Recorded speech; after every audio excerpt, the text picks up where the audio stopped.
Period 3, APUSH exam cram, Revolution days.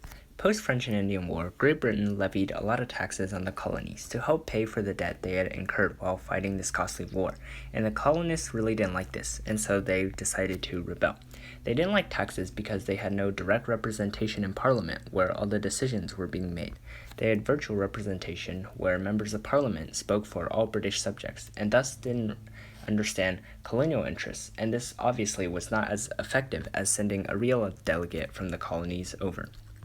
So, to protest, colonists started to boycott British goods and products through the Non-Intercourse Acts, and had a rallying cry of no taxation without representation.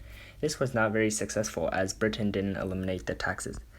In fact, Britain needed more money, so they started taxing the colonists even through different tax acts. For example, the Stamp Act of 1765 was the first big one, and it placed a tax on all paper products like newspapers. There's also the Quartering Act, where colonists were forced to house British soldiers, the Redcoats, if requested. Townshend Act, where a miscellaneous tax was placed on products on everyday goods like paint and lead, and many more. As seen, the colonists were getting very agitated, and so in the winter of 1770, colonists threw snowballs and rocks at redcoats who were collecting taxes in Massachusetts. British soldiers fired upon the colonists, and some died. This was the Boston Massacre. This really angered colonists, and they started a call for revolution. In 1773, colonists protested a tea tax by having the Boston Tea Party, in which colonists dressed like American Indians dumped cases of tea into the Boston harbor. Britain responded by passing the Intolerable Acts on Massachusetts, which closed the port until the tea was paid for, suspended the colonial government, and also expanded the Quartering Act. Britain called this the Coercive Acts, and also passed the Quebec Act, which gave French Quebec, which was occupied by the British at the time, more autonomy, like allowing Catholicism. This was kind of like a slap in the face for the colonists, who didn't have the same rights. From this, revolutionary figures arose. Samuel Adams started the Sons of Liberty and Correspondence Committee to start a revolution movement. His cousin John helped out as well. Thomas Paine wrote Common Sense in 1766, which was a big pamphlet on Enlightenment ideals and called for independence from Britain. This bestseller really spurred the independence movement. Thomas Jefferson and Washington were also big figures as well. Thomas Jefferson eventually wrote the Declaration of Independence and published it on July 4, 1776, completing the call for independence. But the American Revolutionary War soon broke out in 1775, a year before, starting with the battles of Lexington and Concord. The colonists were losing at first, but under the command of General George Washington and with support from the French after the Battle of Saratoga in New York, the tide turned. The U.S. won at Yorktown, Virginia in 1781, and the Treaty of Paris ended the war in 1883.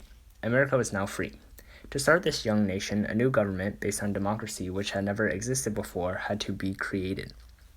Revolutionary figures had actually met before the war in the Continental Congresses to try and write a law of the land.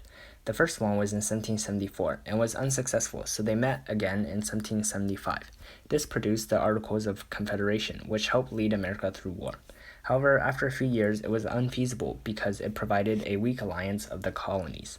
So, in the Constitutional Convention of 1787 in Philadelphia, delegates from different states formed a stronger constitution that created a strong federal government unlike before. James Madison, of course, was the author of this and would eventually become the fourth president. However, this new constitution soon produced debates, most notably between the Federalists and the Anti-Federalists. The Federalists, led by Alexander Hamilton, advocated for a loose interpretation of the Constitution. Hamilton and other figures like Madison and John Jay wrote Federalist papers to support this. They also supported a necessary and proper clause, known as the Elastic Clause, that allowed Congress more power than they had before. Anti-Federalists, led by Thomas Jefferson, opposed this because they thought it impeded certain rights. They wanted a Bill of Rights added to the Constitution to ensure all citizens' basic freedoms, and this was passed after the Constitution was passed. They had a strict interpretation of the Constitution. The Great Compromise at the convention allowed for Congress to have two houses, both a House and a Senate, where both small states and large states could have equal power. The New Jersey plan favored small states in that each state would have equal senators in Congress, 2 each, while the Virginia plan favored larger states, creating representatives based on population. The Northwest Compromise also created the modern Great Lakes states as we see today following the conclusion of the war.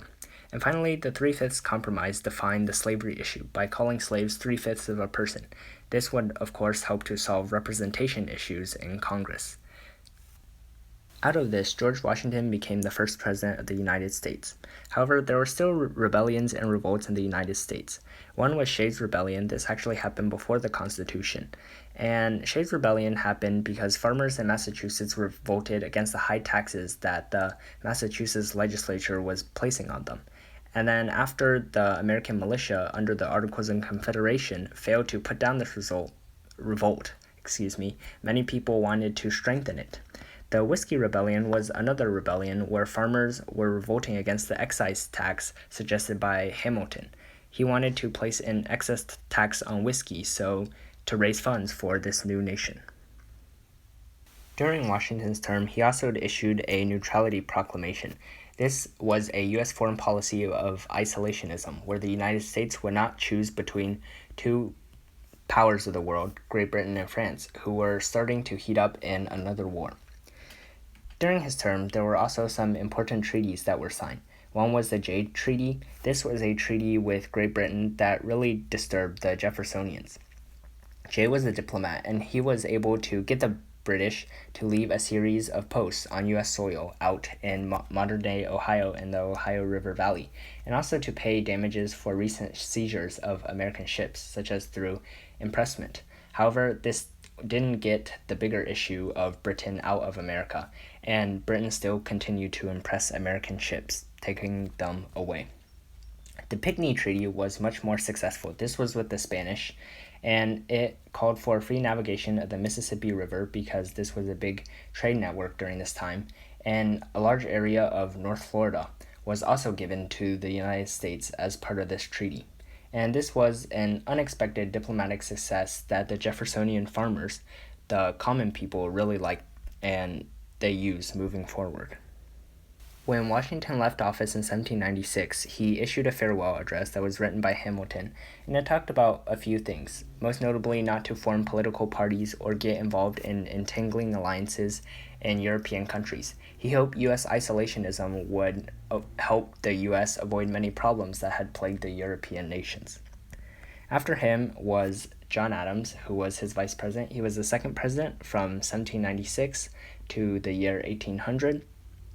During his time, some acts were passed, most notably the Alien and Sedition Acts. The Alien Act allowed the president to deport any alien out of the country, especially people that were going against the Federalists at this time. The Sedition Act was tried to silence the Republican opposition under Thomas Jefferson. Many people, like newspaper publishers, were fined and jailed for speaking out against the Federalists. This was a big dampening on natural rights given to American citizens, and many people, especially the Jeffersonians, went against this ideal. There was also the Kentucky and Virginia resolutions. Virginia and Kentucky didn't like different rights that were being taken away, so they wanted these rights given back to them, and so they passed these resolutions that sort of nullified the Alien and Sedition Acts. But, of course, they used states' rights theory, which created a big debate about how powerful states were in comparison to the federal government. This was a big hint at secession and gave hints that states were willing to go to great lengths to override certain federal rules. In the Revolution of 1800, Thomas Jefferson and his backcountry farmers and Democratic Republicans defeated John Adams, and so Jefferson became the new president. This also signaled a big shift from Federalist power into power for the Democratic Republicans and more of the common man. So this has been period 3 of APUSH exam cram, talking about America right before the Revolution and after the Revolution and the creation of this new country. Make sure to subscribe if you haven't already, share these videos with your friends, and see you in period 4.